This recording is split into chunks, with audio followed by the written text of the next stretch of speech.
नमस्कार दोस्तों, vibrant e learning platform पर आपका स्वागत है। जैसे कि हर बार अपन संडे के पेपर के बारे में बात करते हैं, तो आज भी संडे के पेपर के बारे में बात करेंगे। और आपने देखा होगा कि पेपर आज थोड़ा सा अलग टाइप का था, लेकिन आपको पेपर बड़ा लग सकता है, लेकिन उतना ही क्या था, इजी था। तो आप फटाफट अपने दोस्तों के साथ भी शेयर कर दें और जुड़ जाएं। इसके बाद अपन क्वेश्चन देखते हैं कि फर्स्ट क्वेश्चन कौन सा है। आज फर्स्ट क्वेश्चन के अंदर आपके ये पैसेज, ठीक है ना, आ रखा है। तो इस पैसेज किसके बारे में है, शायद आपको पूरा दिख रहा होगा। हाँ, पूरा दिख रहा है। तो ये पैसेज पढ़ें, ये किसके बारे में है, इसके बारे में शॉर्ट में ही अपन बात करके और बताते हैं आपको कि ये एक इंश्योरेंस के बारे में पैसेज दिया हुआ है। इडा के बारे में पैसेज दे रखा है कि आप इंश्योरेंस में कितना जल्दी क्लेम ले सकते हैं, क्यों इम्पोर्टेंट है, क्या है इसके बारे में, ऐसी इंफॉर्मेशन दे रखी है। तो इसमें अगर आप देखेंगे तो the insurance regulatory and development authority of India has taken much needed step to smoothen the health insurance landscape by mandating a 3 hours limit for settling cashless health claims. यानी इडा ने क्या कर दिया है, हेल्थ इंश्योरेंस को थोड़ा सा ठीक कर दिया है कि आपको जल्दी ही सुविधा मिलने के लिए जल्दी क्लेम पास हो सके, इसके बारे में बात कर रखी है। तो इससे मैं डायरेक्ट अगर अपन क्वेश्चन के बारे में देखें कि इसमें पहला क्वेश्चन ही क्या दे रखा है, based on the passage what is the primary purpose of IRDA's new directive regarding cashless health claims. ठीक है ना। तो इसके अंदर ऑप्शन देखो, to increase the number of health insurance policies sold, to enhance the efficiency and customers centricity of health insurance services, और to introduce a no claim bonus for population, या इसमें तो साइड में रहना पड़ेगा आज, to reduce the cost of health insurance premiums. तो अब ये मान लो कि जो पैसेज दे रखा है, इसकी अप्रोच से पढ़ते ही आपको शुरू से ही पता है कि ये पॉजिटिव अप्रोच के साथ काम कर रहा है या नेगेटिव अप्रोच के साथ काम कर रहा है। तो यहाँ पर अगर आप ये ऑप्शन देखेंगे तो आपको पॉजिटिव अप्रोच ये दिखेगी, to enhance the efficiency and customer centricity of health insurance services. किस चीज़ के लिए काम किया है ये पैसेज, किस चीज़ के लिए दिया है, क्या बढ़ाने के लिए, क्या इसमें इसकी दक्षता बढ़े और कस्टमर इस चीज़ को ज़्यादा बेहतर जाने या ज़्यादा खरीदें, ठीक है ना, इसकी तरफ ही सेंट्रलाइज हो, इसके बारे में ही ये पैसेज बता रखा है। ठीक है ना। तो बिना देरी किए ही आप सेकंड क्वेश्चन देखें, ये भी पैसेज का क्वेश्चन ही है। तो इसमें पहला दूसरा क्वेश्चन दे रखा है, what influence can be made about the impact of the Ida directive on patient and their families. ठीक है ना। तो इडा के क्या निर्देश हैं, क्या प्रभाव पड़ेगा इस चीज से, ये चीज भी बताएं आप।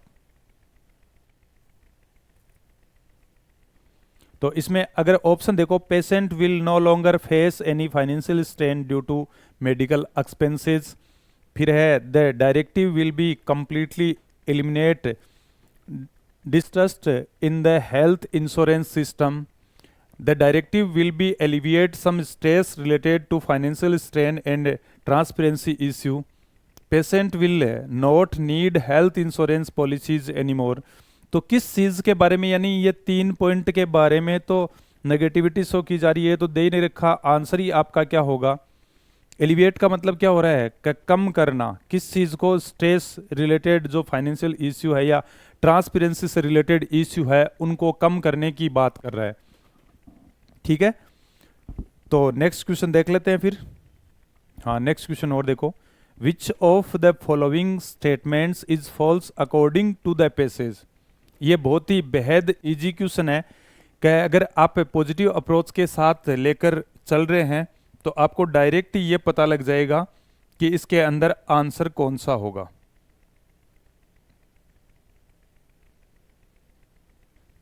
हाँ, इसमें देख लो, the IRDA has taken step to increase awareness about health insurance, या फिर है a significant section of the population rely on का मतलब होता है भरोसा करना, government schemes for health care.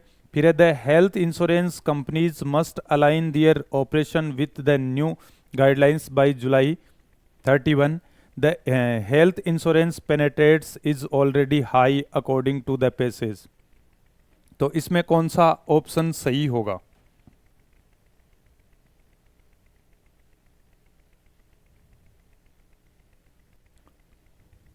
हाँ, तो इसमें ये देख लो कि health insurance penetrates is already high according to passage. Answer क्या आ जाएगा आपका? डी ऑप्शन हो जाएगा।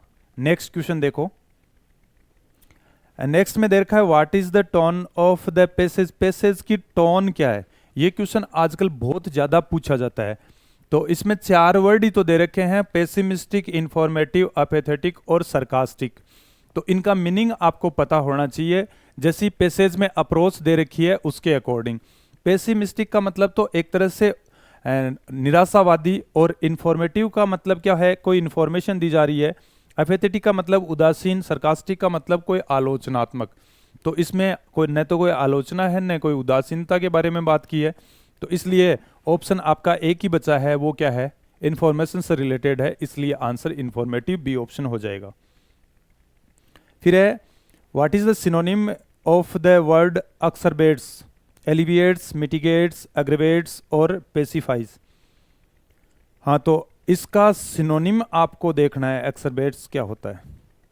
देखो, एलिविएट होता है कम करना, मिटिगेट होता है आपका कम करना, और पेसिफाई होता है शांत करना। और एग्रेवेट क्या होगा? एग्रेवेट क्या होगा?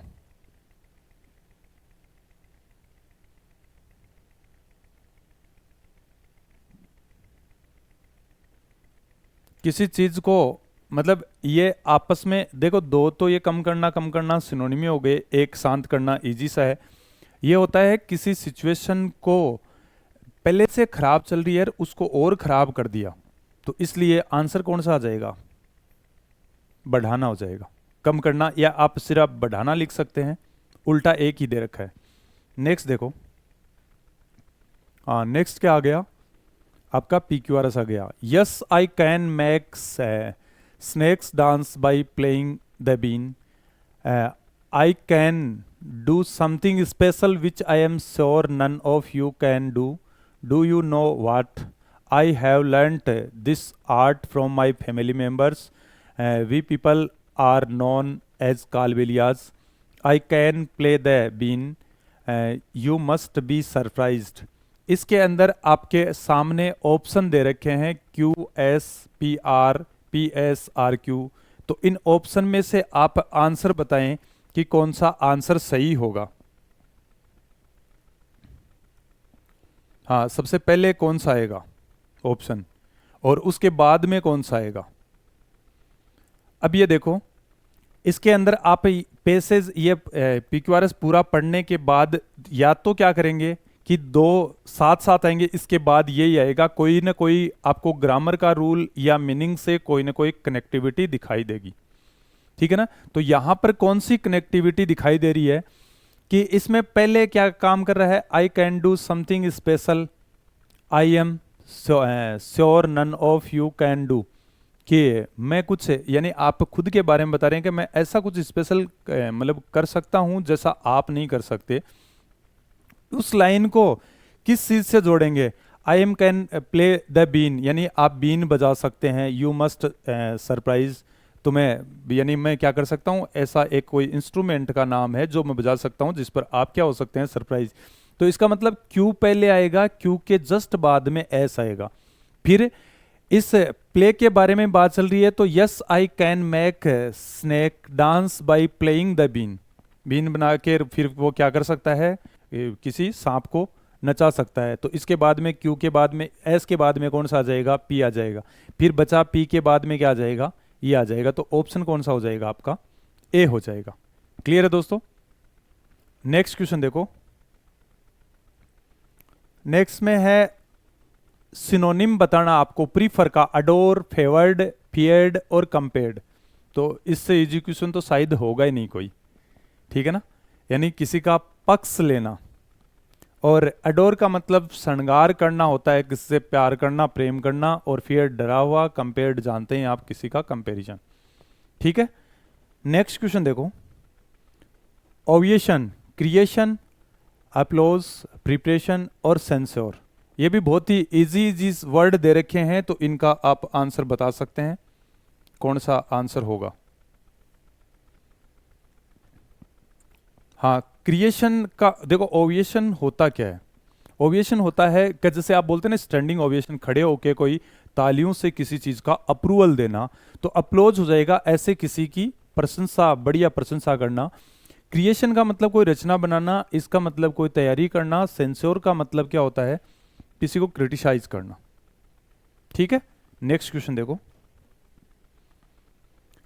See how the magician had performed the rope trick, puzzled, bewildered, suspected और wondered। तो इसमें ये देखो, आप ऑप्शन से ही ये कर सकते हैं। सी यानी वह है, how the magician had performed the rope trick, यानी कई बार आप भी सरप्राइज हो सकते हैं, आश्चर्यचकित हो सकते हैं कि जो रस्सी पर चलने वाले हैं वो मैजिशियन जादूगर कैसी क्या ट्रिक लगाते हैं उस पर। तो पजल का मतलब तो परेशान होना, तो परेशान तो नहीं हुआ जा रहा है, इसका ही सिनोनिम क्या होता है, बिविल्डर। बिविल्डर का मतलब होता है घबरा जाना, आप लिख सकते हैं इसका घबरा जाना।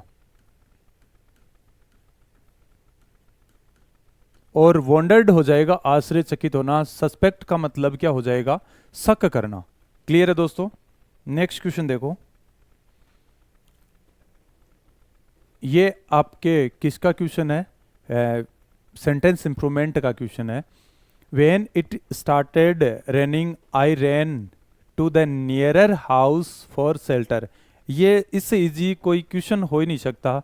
आपको सीधा सा दिख रहा है, यहाँ पर दे रखा है, दे के बाद में कंपैरिजन के सेंस में सुपरलेटिव डिग्री आएगी, तो द नियरेस्ट हाउस हो जाएगा। नेक्स्ट क्वेश्चन देखो, फिर इसमें आपको इनकरेक्टली स्पेल्ट वर्ड बताना है। तो अबंडन मतलब त्याग करना होता है, और अलायंस का मतलब संधि करना, एक्विजिशन का मतलब अभिग्रहण करना, तो एक्विटेंस का मतलब होता है जान पहचान। लेकिन इसकी स्पेलिंग चेक करें तो यहाँ या तो यहाँ गड़बड़ दी जाती है, ज़्यादातर इसमें यहाँ गड़बड़ आती है, यहाँ पर ए करते ही ये सही हो जाएगा ऑप्शन, और इसका मतलब होता है जान पहचान, जानकार, फेमिलियर, आप सिनोनिम कर सकते हैं। क्लियर है दोस्तों। नेक्स्ट क्वेश्चन देखो, नेक्स्ट क्वेश्चन फिर आपका PQRS का क्वेश्चन आ गया है, जिसको सॉरी ABCD की फॉर्म में दे रखा है। हाँ, तो ABCD की फॉर्म में देखो ये क्या दे रखा है,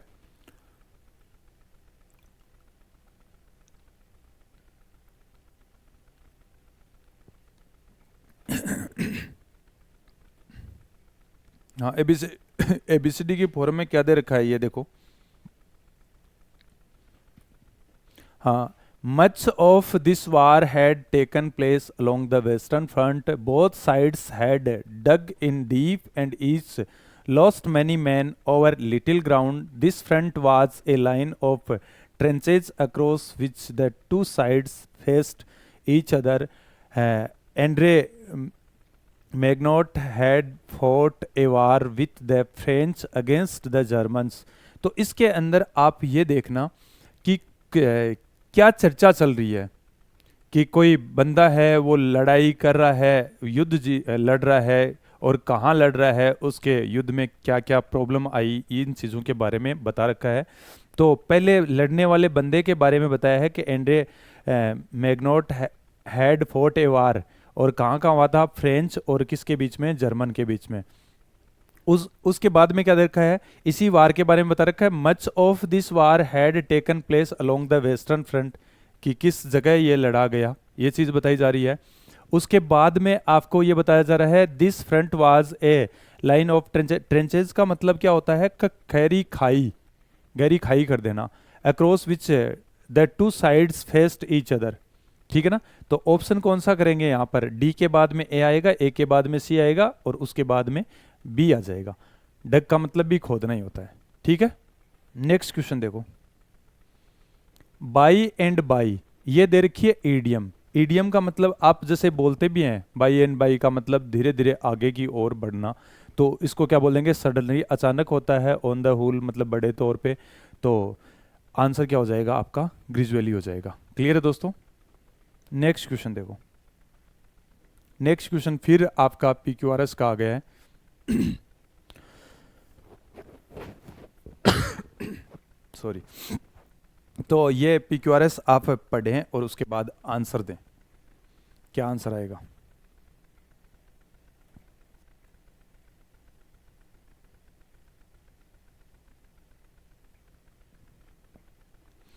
हाँ, इसमें क्या दे रखा है, terrorist targeted a former sarpanch in Shopian and a tourist couple from Rajasthan in Anantnag on Saturday night ahead a of polling for the Baramulla Lok Sabha constituency. The attacks which claimed ex-Sarpanch Aizaz Sheikh's life and left the visiting duo injured.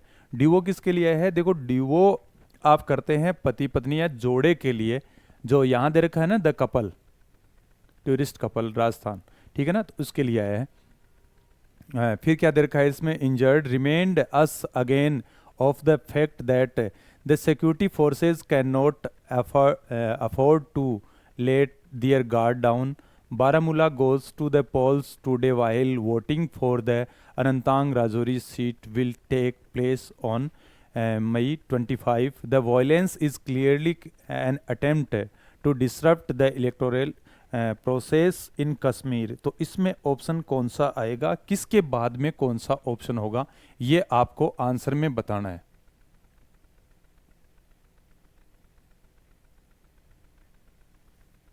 हाँ, सबसे पहले ये देखो, इसके अंदर option यानी पहले बात की जा रही है टेररिस्ट ने क्या, किस चीज को टारगेट किया, किसको किया, सरपंच को किया।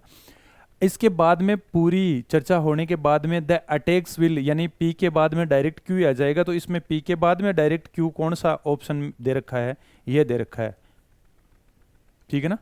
इसलिए ये बहुत ही, क्योंकि ऐसे अगर PQRS आएंगे तो आप एक घटना के बाद में दूसरी घटना को क्या कर लेंगे, जोड़ लेंगे, जिससे आपका उत्तर करने में सहूलियत रहेगी।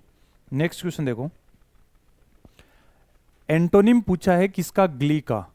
और ग्ली मतलब क्या होता है, ग्ली का मतलब होता है एक तरह से आप चमक कर सकते हैं, खुशी कर सकते हैं, ठीक है ना।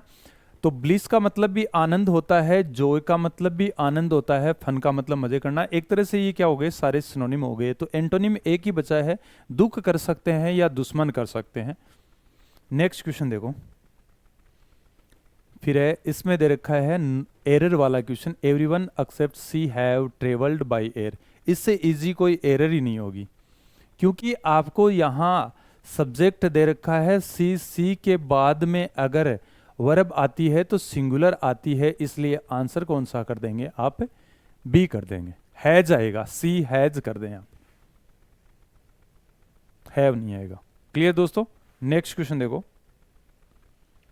The roof of the old building during the storm collapse, scratched, destroyed और डेमोलिस्ड। अब ये देखो, इसमें आपको करीबी ऑप्शन दे रखे हैं। देखो, आप ऑप्शन अगर काटें तो क्या कर सकते हैं, ये काट सकते हैं। क्या बिल्डिंग में क्या हो गए, स्क्रैच, तो ड्यूरिंग स्टॉर्म, तूफान के अंदर तो क्या होती है, बिल्डिंग बर्बाद हो जाती है, ढह जाती है। तो ढहने के लिए कौन कौन से वर्ड हैं, ये भी है और ये भी है। डिस्ट्रॉय भी ये मान लो का खराब करना, मटियामेट करना, ढा देना, ये भी होता है।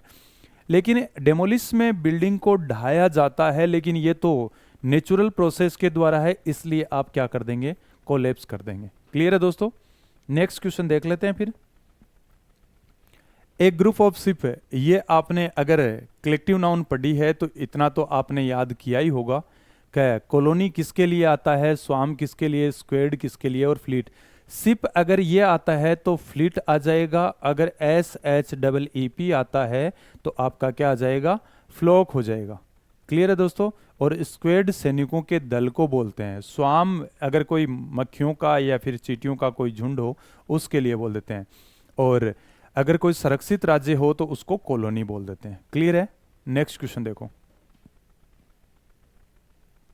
फिर PQRS का क्वेश्चन आ गया और बहुत ही इजी क्वेश्चन है, ये तो आप देखते ही कर देंगे। The mountain ranges was covered with snow, Napoleon had to cross the Alps in winter, Napoleon replied that the world impossible did not exist for him, so someone had told Napoleon that the task was impossible. अब ये देखो, सबसे पहले चर्चा किसकी चल रही है, Napoleon had to cross the Alps in winter, यानी विंटर के अंदर उसने क्या की, क्या पहाड़ों की चढ़ाई की, तो उसने क्या देखा कि mountain ranges was covered with snow, के जो भी पर्वत थे वो किससे सजे धजे थे, किससे ढके हुए थे, बर्फ से। तो इसका मतलब फर्स्ट ऑप्शन आप ये करेंगे और सेकंड ये करेंगे। पहली बात तो ये चेक कर लें कि ऐसे ऑप्शन है तो सही क्या। तो इसके अंदर इसमें दे रखा है BA, DC, तो डी और सी को और आप चेक कर लो। फिर किसी ने क्या कहा कि ये काम टास्क इम्पॉसिबल है, लेकिन नेपोलियन ने क्या बोल दिया कि ऐसा कुछ है ही नहीं, क्योंकि इम्पॉसिबल वर्ड तो नेपोलियन जी की डिक्शनरी में नहीं था, इसलिए ऑप्शन क्या कर देंगे आप, बी कर देंगे। क्लियर दोस्तों। नेक्स्ट देखो, इसमें रॉन्गली स्पेल्ड वर्ड चेक करना आपको। पीस किसी वस्तु के लिए आप यूज कर देते हैं। फियर्स का मतलब होता है खतरनाक, ग्रीफ का मतलब दुख हो जाएगा, सीज का मतलब जब्त करना होता है, पर यहाँ सीज की स्पेलिंग गलत है, ये क्या हो जाएगा, ऐसे बन जाएगा, ठीक है, तब इसका मतलब जब्त होगा, स्पेलिंग गलत है इसलिए ठीक कर लें। नेक्स्ट देखो, हाँ नेक्स्ट आपका क्लोज टेस्ट आया है, और क्लोज टेस्ट के अंदर ये आप पढ़ें, ये भी एक कहानी दे रखी है, how wonderful it is to watch the sky after sunset. क्या आप सनसेट होने के बाद में आकाश आपको कैसे आश्चर्यचकित करता है, कैसा दिखता है। One would first notice one और two bright dots shining in the sky. Soon you would see the number increasing. You cannot count them anymore. The whole sky is filled with tiny shining objects. Some are bright, other dim. It seems as if the sky is with diamonds. तो इसमें ये बात चर्चा चल रही है कि जैसे सूर्योदय होता है उसके बाद आप आकाश को देखते हैं तो उसके अंदर छोटी छोटी डॉट चमकने वाली सी आपको दिखाई देती है। थोड़ी देर में वो डॉट इतनी बढ़ जाती है कि आप उनको काउंट ही नहीं कर सकते। तो वो कैसे दिखते हैं, विथ डायमंड्स, डायमंड्स के साथ। तो स्टिमुलेटेड का मतलब तो उत्तेजित करना होगा, अनबाइस किसका पक्ष नहीं लेना, सराउंडेड घेरा हुआ, स्टूड हो जाएगा। स्टूड का मतलब ऐसी चीज जो जैसे आप आसमान में कहीं देखते हैं तो जैसे तारे से आपस में या कांच से चमकीली सी कोई चीजें जड़ी हुई हो, ऐसा दिखना। इसलिए ऑप्शन क्या हो जाएगा इसके अंदर, डी हो जाएगा। नेक्स्ट क्वेश्चन देखो, नेक्स्ट क्वेश्चन में है फिर, they all appear to but if you look at them carefully you will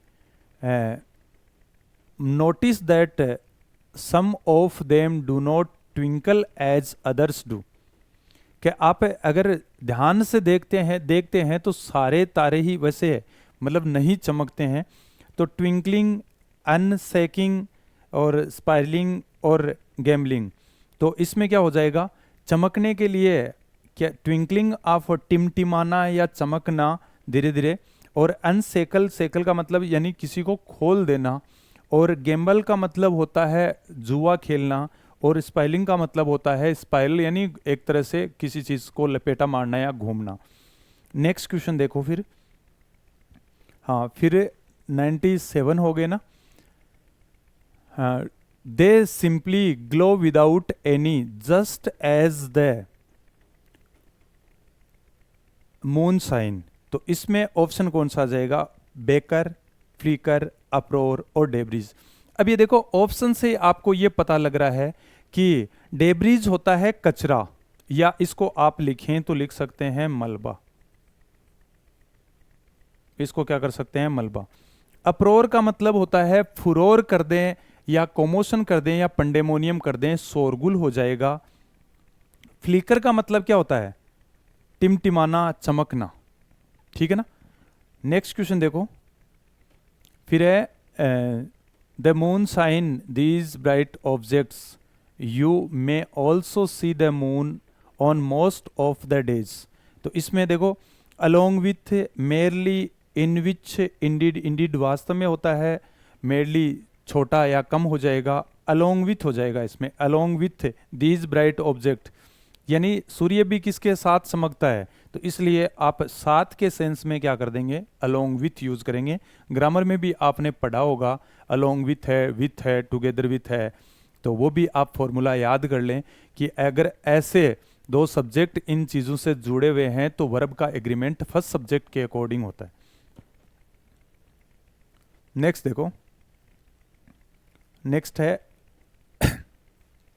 100 number, you can see the full moon only once in about a month's time, it is full moon night और पूर्णिमा a letter.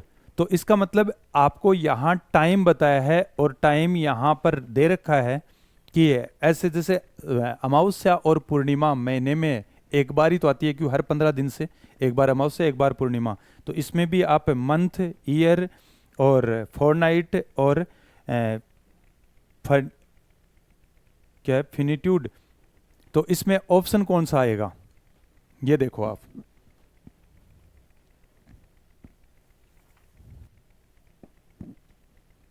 यानी इसके बारे में दे रखा है ना, moon, full moon night और पूर्णिमा ए 15 दिन के गैप से आते हैं, महीने में एक एक बार ही आते हैं, तो फोर्ट नाइट का मतलब पखवाड़ा आप बोलते हैं या 15 दिन का टाइम बोलते हैं। क्लियर है दोस्तों? तो बहुत बहुत धन्यवाद दोस्तों लगातार बने रहने के लिए। इस पेपर को आप आराम से जैसे पैसेज को पढ़ के और बहुत ही इजी आपको जितना देखो पेपर के अंदर पैसेज क्लोज टेस्ट जितना बढ़ा दिया जाएगा, इसका मतलब ये नहीं है कि वो टफ है, आप देखकर उसको डरते हैं। बाकी एक स्टोरी सी यहाँ बना के दे रखी है, जो आप अगर सिंपल रीडिंग हैबिट भी है आपकी तो इजीली इसको कवर कर लेंगे। क्लियर है दोस्तों? फिर भी अगर कोई प्रॉब्लम आए तो आप क्लास में भी पूछ सकते हैं। धन्यवाद दोस्तों।